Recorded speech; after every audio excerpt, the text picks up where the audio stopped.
Hello बच्चों, जैसा कि आप लोग जान पाए होंगे कि जो आपका चैप्टर आनुवंशिकता एवं जैव विकास था वो खत्म हो चुका है।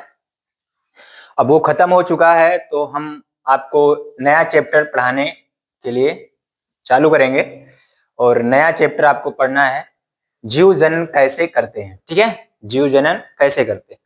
तो आप लोग जो लेक्चर पिछला लेक्चर है उसको आप लोग अच्छे से देखिए और उसके बेटेज जो हैं मतलब उसके जो नंबर हैं वहां से क्वेश्चन पूछने जाने वाले की संख्या जो है वो अच्छी खासी है और 10th में उससे क्वेश्चन ठीक ठाक बनते हैं। ठीक है, और जो चैप्टर अभी स्टार्ट होगा जीव जनन कैसे करते हैं वो भी चैप्टर आपका इम्पोर्टेंट है और वहां से भी क्वेश्चन पूछे जाते हैं। तो मैं आशा करता हूँ आप लोग स्वस्थ होंगे, मस्त होंगे और जबरदस्त होंगे। ठीक है, तो स्टार्ट करते हैं नया चैप्टर जीव जनन कैसे करते हैं। ठीक है, तो हमारा नया चैप्टर जो है वो क्या है, जीव जनन कैसे करते हैं। जीव जनन कैसे करते हैं। जीव जनन कैसे करते हैं ये हमारे चैप्टर का नेम है। ठीक है, अब जीव जनन कैसे करते हैं तो इसमें सबसे पहली जो टॉपिक आती है वो क्या आती है, जनन। ठीक है, क्या आता है, जनन। देखो जनन को हम क्या कह सकते हैं, प्रजनन भी इसको बोलते हैं, चाहे आप जनन बोलिए या प्रजनन बोलिए। ठीक है, तो ये जनन या प्रजनन, प्रजनन। ठीक है, इसको इंग्लिश में बोलते हैं रिप्रोडक्शन। ठीक है, तो हम इंग्लिश वर्ड से समझते हैं रिप्रोडक्शन का मीनिंग। ठीक है, तो रिप्रोडक्शन जो है वो दो वर्ड से मिलकर बना, एक री प्लस प्रोडक्शन। ठीक है, री प्लस प्रोडक्शन। और री जो होता है ये आपका क्या है, इंग्लिश में आप लोग पढ़ते होंगे प्रीफिक्स और सफिक्स। ठीक है, तो री जो है वो क्या है, आपका प्रीफिक्स है। ठीक है, तो प्रीफिक्स है तो इसका मतलब होता है अगेन। क्या होता है, अगेन। अगेन का मतलब क्या होता है, दोबारा। क्या होता है, दोबारा। ठीक है, और प्रोडक्शन का मतलब क्या होता है, उत्पादन। क्या होता है, उत्पादन। ठीक है, तो इससे हमको ये समझ में आ रहा है, जैसे मान लीजिए आपके पिताजी हैं और माताजी हैं, आपको जन्म दिए। ठीक है, ये आपके पिताजी हैं और ये माताजी हैं, ये आपका जन्म हुआ, आपकी शादी होगी। ठीक है, बढ़िया बढ़िया दुल्हन आएगी, है ना, शहनाई बजेगा और आप भी गदगद होंगे मन ही मन। ठीक है, तो आपकी शादी होगी, आपके बच्चे होंगे, इसका मतलब इन्होंने आपको, आपका उत्पादन किया, आपने पुनः क्या किया, अपने बच्चे का उत्पादन किया। ठीक है, तो रिप्रोडक्शन की अगर हिंदी करते हैं तो री मतलब अगेन होता है, दोबारा होता है, प्रोडक्शन मतलब उत्पादन होता है। मतलब कहने की मतलब, कहने की बात ये है कि कहीं ना कहीं हम बार बार क्या होते हैं, उत्पादन करते हैं। तो उत्पादन करते हैं तो कैसे करते हैं, उत्पादन जब हम करते हैं तो क्या करते हैं, नए जीव का उत्पादन करते हैं। किसका करते हैं, नए जीव का उत्पादन करते हैं। ठीक है, अब नए जीव का उत्पादन करते हैं, ठीक, तो वो जीव कैसा होता है ना, छोटा होता है। जैसे मान लीजिए कोई भैंस है ना, अब भैंस जब उत्पादन करेगी नए जीव का तो जितनी बड़ी भैंस होगी उतनी बड़ी, उतना बड़ा बच्चा नहीं पैदा कर देगी, अपने से छोटे बच्चे को जन्म देगी, है ना, अपने से छोटे बच्चे को जन्म देगी। तो इस तरह से प्रजनन का जो डिफिनीशन बनेगा वो क्या बनेगा, जब कोई जीवधारी, ठीक है, जब कोई जीवधारी, जब कोई जीवधारी, जब कोई जीवधारी, ठीक है, अपने समान। अब ये नहीं कि जैसे भैंस है तो क्या होगा, गाय का बच्चा दे देगा, है ना, अपने समान यानी अपनी जाति का। ठीक है, जब कोई जीवधारी अपने समान, अपने समान, अपने से छोटे, अपने से छोटे, छोटे जीव को जन्म देता है, जीव को ऐसे लिखिए, नए जीव को। ठीक है, नए जीव को जन्म देता है, जन्म देता है, तो क्या, ये प्रक्रिया है ना, ये प्रक्रिया क्या कहलाएगी, प्रजनन कहलाएगी देता है। तो इस प्रक्रिया को, इस प्रक्रिया को, प्रक्रिया को जनन या प्रजनन कहते हैं। ठीक है, जनन या प्रजनन कहते हैं। ठीक है, मुझे आशा है कि आप लोग ये बातें समझ पाए होंगे। ठीक है, अब जब ये आप प्रजनन जान गए, ठीक है, तो एक आपके दिमाग में क्वेश्चन आता होगा कि प्रजनन क्यों महत्व है। ठीक है, उसका महत्व क्या है ना, महत्वपूर्ण क्यों है।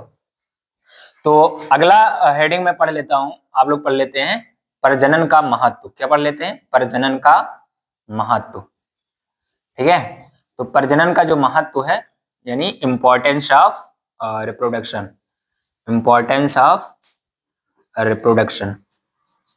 ठीक है, तो प्रजनन का महत्व क्यों है आप लोग जानते हैं, क्या जानते हैं कि प्रजनन इसलिए महत्व है क्योंकि प्रजनन अगर ना हो, ठीक है, अगर प्रजनन ना हो तो क्या हमारे पृथ्वी पर जीवधारी पाए जाएंगे।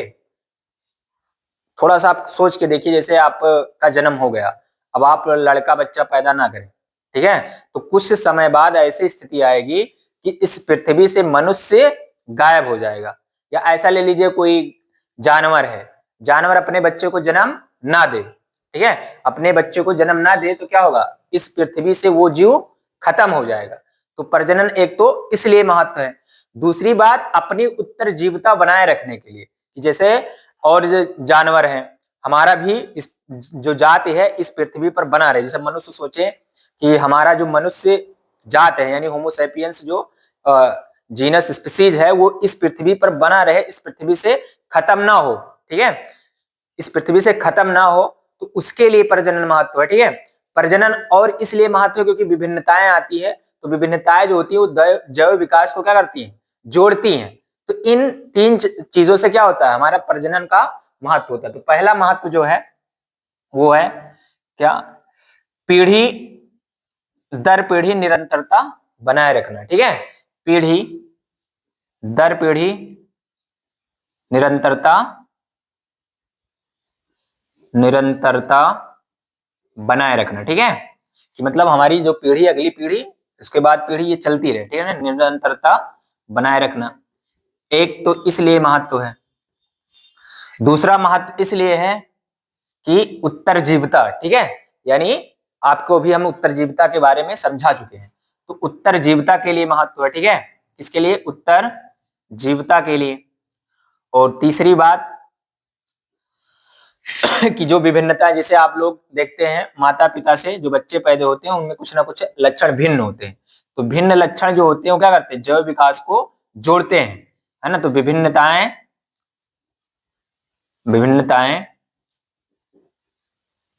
ऐसे लिखते हैं, बच्चों की विभिन्नताएं। ठीक है, बच्चों की विभिन्नताएं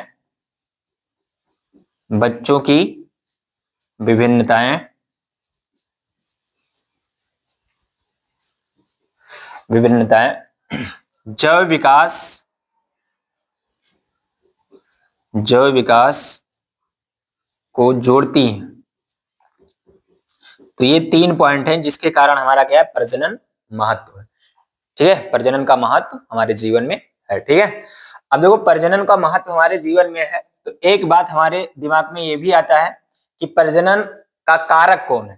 ठीक है, प्रजनन होता है तो ये किसके कारण होता है। ठीक है, तो इसका कारक जो है, ठीक है, कारक, तो कारक आप लोग जानते हैं डीएनए होता है। क्या होता है, डीएनए होता है। ठीक है, प्रजनन का जो कारक होता है वो क्या होता है, डीएनए, या हम ऐसा कह सकते हैं जो अनुवांशिक पदार्थ है वो क्या है, डीएनए। तो डीएनए क्या है, एक अनुवांशिक पदार्थ है। ठीक है, अनुवांशिक क्या है, पदार्थ है। अब ये अनुवांशिक पदार्थ है, ठीक है, चलो डीएनए का फुल फॉर्म लिख लेते हैं हम लोग। क्या होता है, deoxy ribo nucleic acid, deoxy ribo nucleic acid, ये डीएनए का फुल फॉर्म होता है। ठीक है, और जो अनुवांशिक पदार्थ है वो क्या है, डीएनए। ठीक है, तो हमारे जो प्रजनन का कारक है वो क्या है, डीएनए। ठीक, अब ये डीएनए क्या होता है, जो डीएनए होता है हमारे कोशिका में, जैसे ये कोशिका है, इस कोशिका में क्या पाया जाता है, किसमें पाया जाता है, न्यूक्लियोप्लाज्म में। जैसे ये न्यूक्लियस है और इसके अंदर क्या होते हैं, जो द्रव भरे होते हैं उनको हम क्या बोलते हैं, केंद्रक द्रव्य बोलते हैं। क्या बोलते हैं, केंद्रक द्रव्य या न्यूक्लियोप्लाज्म बोलते हैं। ठीक है, अब इस न्यूक्लियोप्लाज्म में ऐसे क्या होते हैं, पड़े होते हैं। आप लोग देखते हैं कि कोशिका के अंदर जो हमारे गुणसूत्र होते हैं ऐसे होते हैं। ठीक है, गुणसूत्र की संरचना आप लोग देखते होंगे इस तरह होता है। ठीक, लेकिन आप कोई भी बुक देखते होंगे तो उसमें जो आपका डीएनए पाया जाता है, वो बनाया जाता है, वो कैसा बनाया जाता है, बिखरा हुआ बनाया जाता है, मतलब ऐसे करके, ऐसे ऐसे। ठीक है, थोड़ा मैं बड़ा बना देता हूँ ताकि आपको दिखे। मान लीजिए केंद्रक है, ठीक है, मान लीजिए क्या है, केंद्रक। तो उसमें आपका जब डीएनए दिखाया जाएगा तो ऐसे ऐसे दिखाया जाएगा, खुला हुआ एकदम बिखरा हुआ धागे जैसी संरचना दिखाई जाएगी। ठीक है, और वहां पर कभी नहीं लिखा जाएगा कि ये डीएनए है। इसको क्या बोला जाता है, क्रोमेटिन थ्रेड। क्या बोला जाता है, क्रोमेटिन थ्रेड बोला जाता है। ठीक है, यानी क्रोमेटिन धागा। अब ये तो ये कैसे बनता है ना, ये कैसे बनता है, क्रोमोसोम। तो देखिए, जब हमारा क्या होता है, सेल डिवीजन होता है। क्या होता है, सेल डिवीजन, यानी इसका मतलब ये है कि जब हमारे कोशिकीय विभाजन होते हैं, तो कोशिकीय जब विभाजन होते हैं तो ये जो हमारा डीएनए है यानी क्रोमेटिन थ्रेड है। ठीक है, ये क्रोमेटिन थ्रेड क्या होता है, हिस्टोन प्रोटीन एक पाया जाता है। क्या पाया जाता है, हिस्टोन प्रोटीन। हिस्टोन प्रोटीन पर ऐसे क्या होता है, जैसे मान लीजिए आप ये रील की ऐसे डिब्बी होती है, उसमें क्या होता है, धागा ऐसे लिपटा होता है। ठीक है, ऐसे ऐसे हमारा क्या होता है, एक हिस्टोन प्रोटीन होता है ऐसे। ठीक है, चलो एक ही मतलब हिस्टोन प्रोटीन होता है। इस हिस्टोन प्रोटीन पर ये क्रोमेटिन जो थ्रेड है, ये क्या हो जाता है, ऐसे लपेट जाता है एकदम से। ठीक है, ऐसे लेपिटिकल गोल संरचना बना लेते हैं। जब क्लास आप 12th में जाएंगे तो ऐसे संरचना देखेंगे। ठीक है, जिसको हम क्या बोलते हैं, सोलेनॉइड बोलते हैं। क्या बोलते हैं, सोलेनॉइड बोलते हैं। ठीक है, अब ये सोलेनॉइड क्या होता है, एक राड जैसी स्थिति में आ जाता है।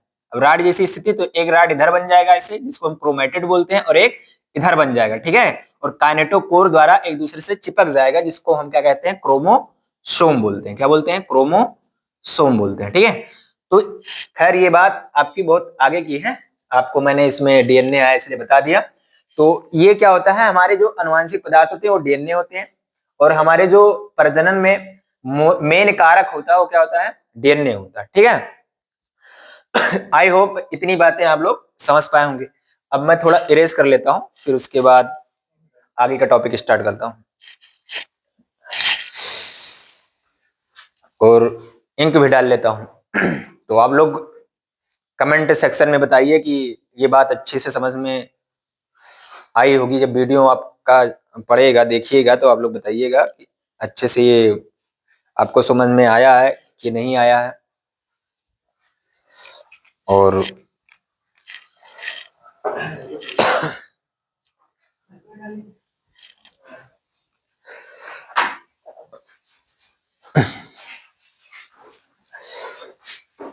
मैं इसको थोड़ा साफ कर लेता हूं, फिर आपको जनन के प्रकार बताते हैं। ठीक है,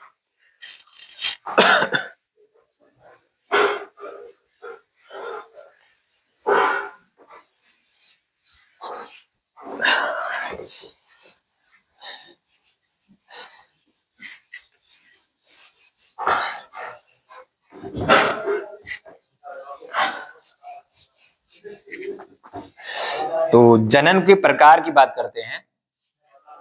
तो जनन जो आपका होता है वो दो प्रकार का होता है। ठीक है, कितने प्रकार का होता है, दो प्रकार का भैया। ठीक है, तो जनन के प्रकार, ठीक है, जनन के प्रकार। ठीक है, जनन के प्रकार यानी टाइप्स ऑफ रिप्रोडक्शन। जनन के प्रकार, टाइप ऑफ रिप्रोडक्शन। अब देखिए, आपके जो जनन होते हैं मुख्यतः दो प्रकार के होते हैं, है ना। जनन मुख्यतः दो प्रकार के होते हैं,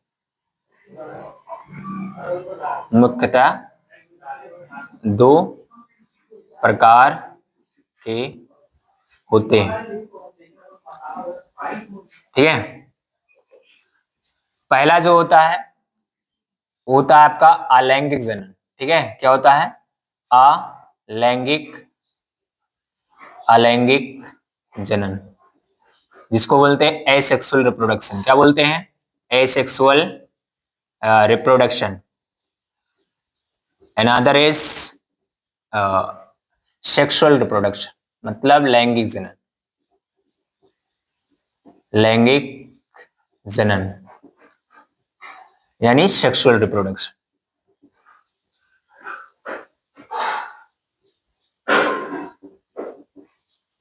तो हमारे जो जनन होते हैं मुख्यतः दो प्रकार के होते हैं, लैंगिक जनन, अलैंगिक जनन।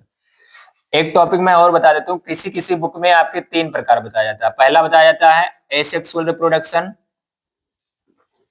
एसेक्सुअल, दूसरा बताया जाता है सेक्सुअल, और तीसरा बताया जाता है वेजिटेटिव। क्या बताया जाता है? वेजिटेटिव। ठीक है, यानी कायिक जनन। ठीक है, क्या बताया जाता है? कायिक जनन। ये जो कायिक जनन होता है ये एक क्या होता है, अधिकतर पौधों में पाया जाता है। ठीक है, किसमें पाया जाता है?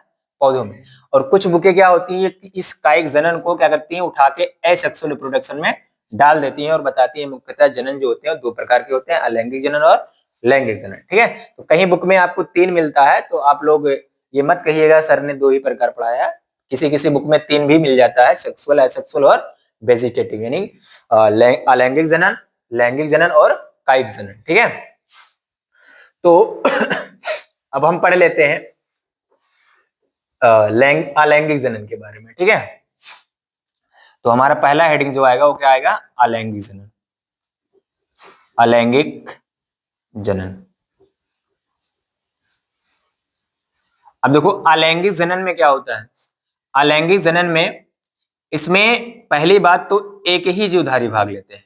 ठीक है, एक ही जीवधारी भाग लेते हैं, मतलब जीवधारी एक ही रहेगा, उसमें ऐसा नहीं है मेल अलग है फीमेल अलग है। ठीक है, उसमें एक ही जीवधारी से क्या होगा, नया जीव उत्पन्न हो जाएगा। ठीक है, और ये अधिकतर किसमें होता है? पौधों में होता है, और जो एक कोष के जीवधारी होते हैं उसमें होता है। ठीक है, और दूसरी बात इसमें क्या होता है, इसमें युग्मक का निर्माण नहीं होता है। किसका निर्माण नहीं होता है? युग्मक का निर्माण नहीं होता। तीसरी बात यह है, इसमें निषेचन नहीं होता है। क्या नहीं होता है? जब भाई युग्मक ही नहीं बनेगा तो निषेचन भी नहीं होगा। ठीक है, तो ये तो अंडरस्टूड है, युग्मक निर्माण नहीं होता है, ऐसे नहीं कर देते हैं। ठीक है, और तो युग्मक का निर्माण नहीं होगा तो निषेचन नहीं होगा, और निषेचन नहीं होगा तो क्या होगा? जायगोट यानी युग्मनज भी नहीं बनेगा, है ना। तो इस तरह से हम क्या करते हैं, अलैंगिक जनन को बहुत लंबा चौड़ा लिख सकते हैं बनाकर। ठीक है, अब युग्मनज युग्मक लिख दिया है मैंने, युग्मनज। ठीक है, युग्मनज का निर्माण नहीं होगा। ठीक है, किसका निर्माण नहीं होगा? युग्मनज का निर्माण नहीं होगा। तो इसमें क्या होता है, अलैंगिक जनन में जब जनन क्या होता है, किसी विशेष प्रकार के अंग के कारण नया जीव उत्पन्न हो जाए। जब हमारे जनन में क्या हो, जैसे मान लीजिए ये कोई जीवधारी है, जैसे आप लोग पढ़ते हैं पुनरुद्भवन। क्या पढ़ते हैं? पुनरुद्भवन। पुनरुद्भवन में क्या होता है? पुनरुद्भवन में जैसे आपका पढ़ाया गया छिपकली में होता है पुनरुद्भवन, उसकी क्या होती है, पूंछ ऐसे कट के गिर जाती है, फिर नया पूंछ आ जाता है। ठीक है, तो नया पूंछ आ जाता है तो ये क्या है? पुनरुद्भवन है। ये क्या है?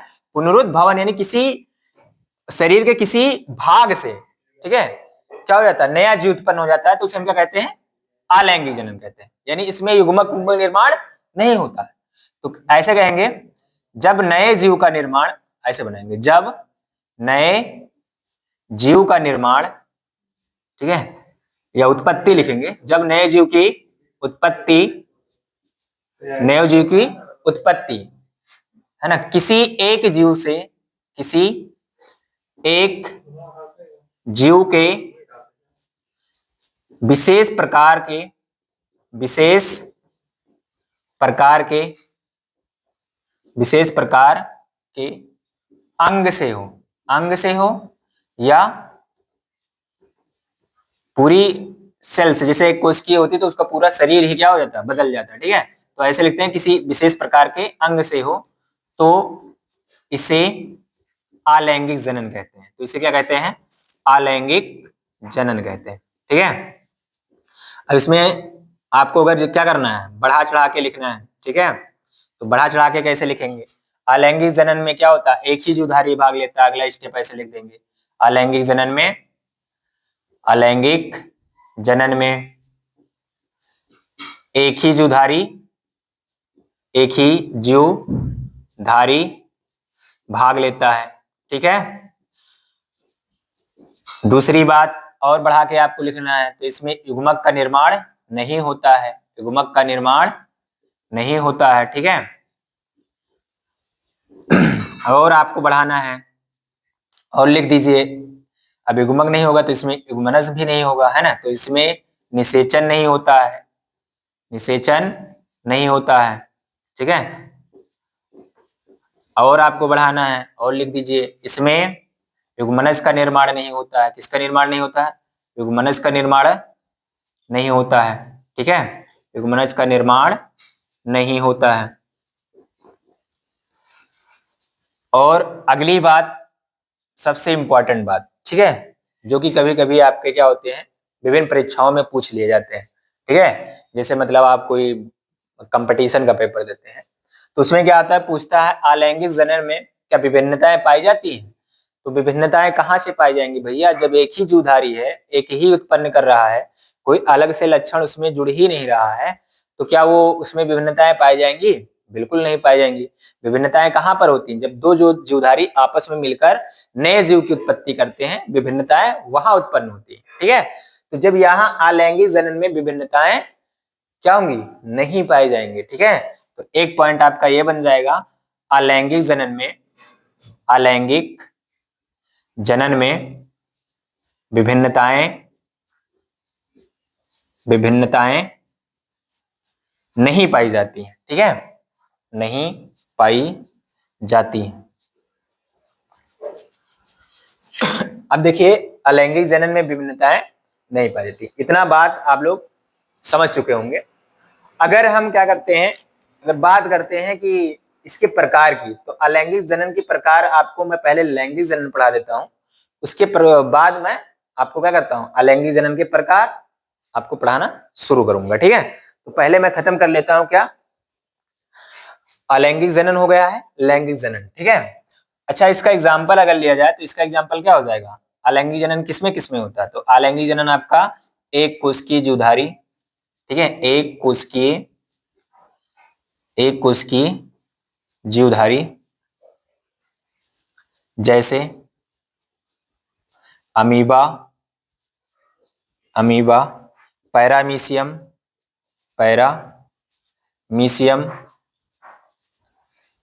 यूग्लिना, प्लाज्मोडियम,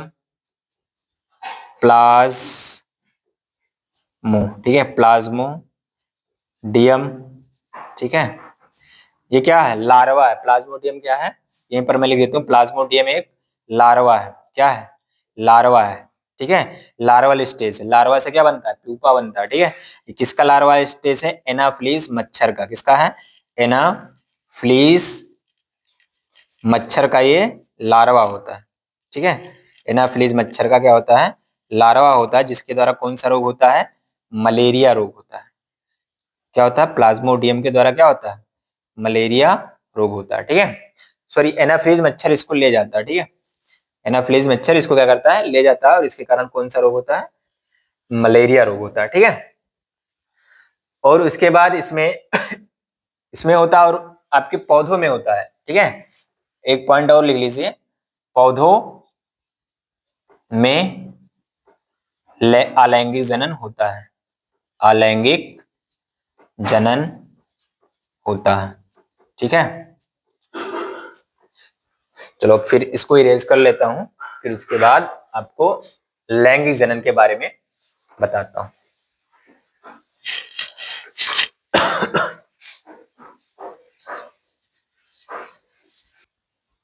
चलिए देखिए, तो हमारा अलैंगिक जनन हो चुका था। ठीक है, अब हम क्या करते हैं, लैंगिक जनन स्टार्ट करते हैं। ठीक है, क्या होता है, लैंगिक जनन आपको स्टार्ट किया जाता है। ठीक है, लैंगिक जनन, तो इसमें लैंगिक जनन में क्या होता है भैया, लैंगिक जनन में दो जीवधारी होते हैं। कितने जीवधारी होते हैं, दो जीवधारी होते हैं। और जो दो जीवधारी जो होते हैं, तो क्या होते हैं उसमें दो जीवधारी, एक क्या होता है, नर होता है और एक मादा होता है। ठीक है, नर होता है और एक मादा होता है। नर जो होता है वो क्या करता है, शुक्राणु उत्पन्न करता है, ठीक है। और मादा क्या होती है, मादा जो होती है ना, वो आपकी अंडाणु उत्पन्न करती है। क्या उत्पन्न करती, अंडाणु। और ये शुक्राणु और अंडाणु आपस में मिलते हैं, ठीक है, तो क्या होता है आपका युग्मनज बनता है। क्या बनता है, युग्मनज बनता है, जिसको हम क्या बोलते हैं, जायगोट बोलते हैं। क्या बोलते हैं, जायगोट, ठीक है। और ये युग्मनज क्या करता है आपका, विदलन करता है। क्या करता है, विदलन करता है, ठीक है, यानी क्लेवेज करता है। क्लेवेज का मतलब ये होता है कि ये डिवाइड होता है, लेकिन डिवाइड कैसे होता है, जैसे सेल डिवीजन होता है, कोशिका का विभाजन होता है, उस तरह से विभाजन नहीं होता। विदलन का मतलब होता है जैसे ये एक कोशिका है, इससे ऐसे एक कोश चार बन जाएंगे, चार से फिर क्या होंगी, ये कोशिकाएं आपस में ऐसे ऐसे बनेंगी।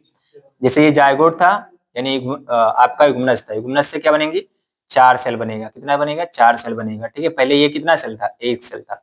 तो अगर अगर पूछा जाए कि हम लोगों का जो जन्म है कहाँ से स्टार्ट होता है, तो एक कोशिका से स्टार्ट होता है। किससे स्टार्ट होता है, एक कोशिका से स्टार्ट होता है, ठीक है।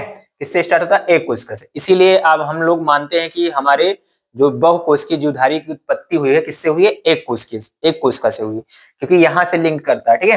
तो एक कोशिका से कितना होता है, जो ये कोशिकाएं विदलन करती है, विदलन करके चार कोशिका बनाती हैं। चार से कितना बनाती है, 16 बनाती हैं, 16 सेल बना लेती हैं ऐसे, ठीक है। 16 से क्या बनाती है, 32 बनाती हैं। ऐसे ऐसे क्या होती है, संख्याएं बढ़ती हैं, संख्याएं क्या होती हैं, बढ़ती हैं। तो ये क्या होता है, युग्मनज जो होता है जब विकास करता है तो आपका गस्टुल्ला स्टेज आता है, मैरुल्ला स्टेज आता है, ब्लास्टुल्ला स्टेज आता है ना।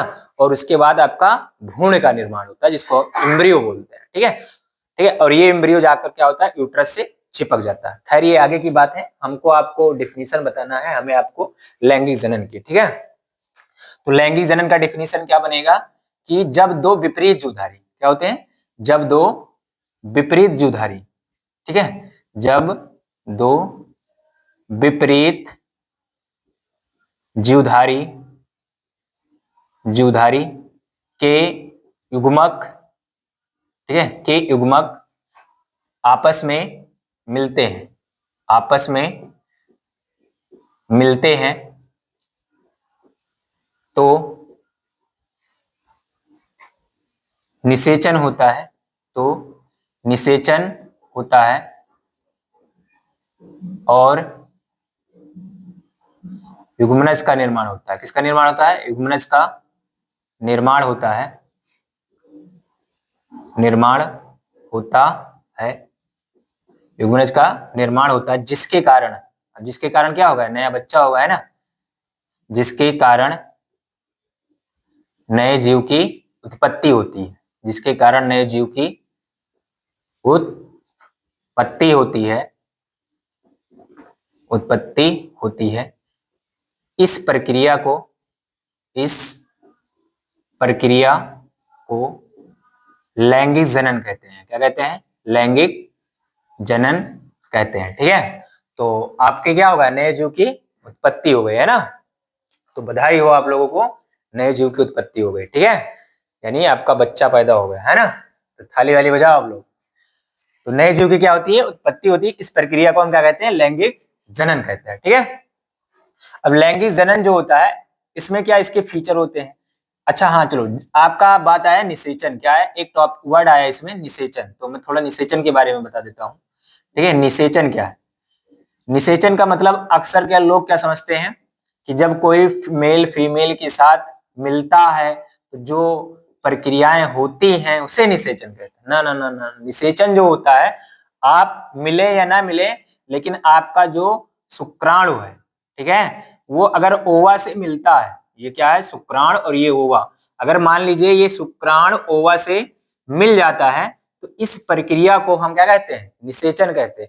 ना कि हम किसी फीमेल के पास या ऐसा कहेंगे नर या मादा जब आपस में ऐसे मिल जाते हैं, ये निषेचन नहीं होता। निषेचन क्या होता है, जब कोई शुक्राणु क्या होता है, अंडाणु से मिलता है, ये प्रक्रिया जो होती है ये निषेचन होती है, ठीक है। तो इस मिलने के बिहेव पर क्या होता है, या तो अंदर मिलेंगे और या तो बाहर मिलेंगे, कंडीशन दो ही है, या तो शरीर के अंदर मिलते हैं या तो शरीर के बाहर मिलते हैं। जैसे जलीय जीव में जो निषेचन होता है, वो अधिकतर उनके जो शुक्राणु होते हैं वो अंडाणु से शरीर के बाहर मिलते हैं, ठीक है। तो चलो उसको बताते हैं। तो ये क्या होता है, निषेचन की हम परिभाषा लिख देते हैं।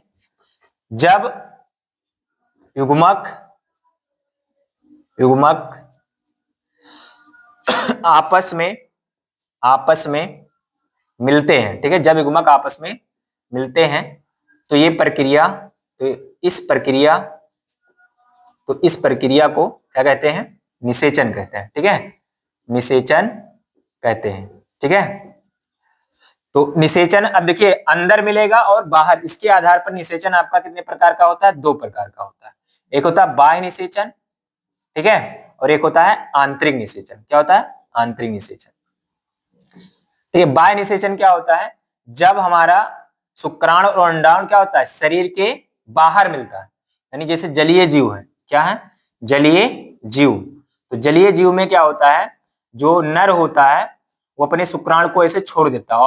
आप लोग जानते हैं शुक्राणु में क्या होता है, फ्लैजिला पाया जाता है, यानी ये मोटाइल होता है, यानी चल होता है, ठीक है, यानी ये चलता है। और चलते हुए क्या होता है, जो मादा होती है, मादा अपनी क्या करती है, अंडा छोड़ देती है, और ये बाहर, इनके शरीर के बाहर में नहीं जा मिलता है, शरीर के बाहर, यानी शरीर के बाहर जब मिल जाएगा तो इसको हम क्या बोलते हैं, बाह्य निषेचन।